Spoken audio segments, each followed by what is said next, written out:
Thank you, Madam Speaker.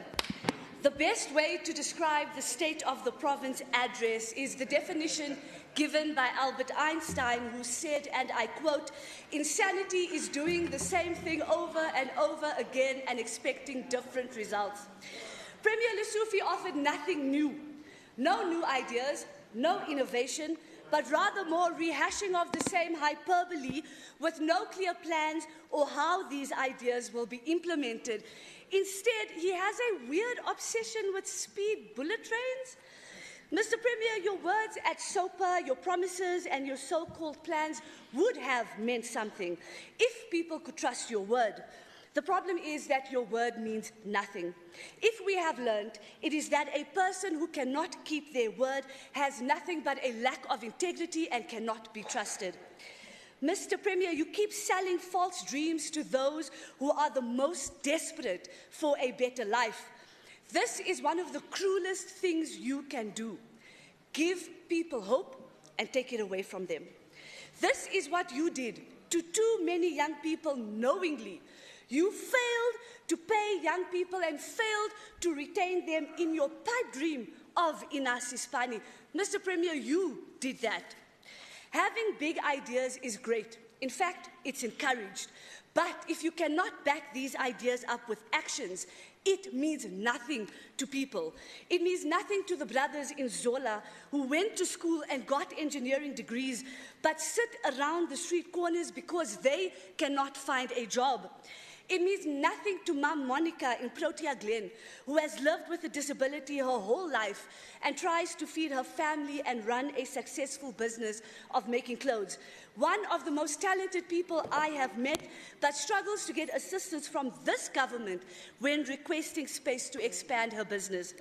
Your empty words and broken promises mean nothing to Kani in Mdeni, who wants to open up her own business, but struggles to get any access to information, skills training, or development to help her become a successful entrepreneur. The plans by the so-called government of provincial unity lacks clever ideas that will not rescue Gauteng. This is evident from the increase in the unemployment in Q2 of the quarterly labour force survey for 2024, indicating that your interventions are not working.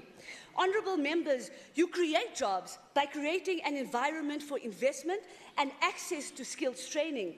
The government's role is to give every person the opportunity they need to participate in the economy while also having a strong social welfare safety net for the most vulnerable.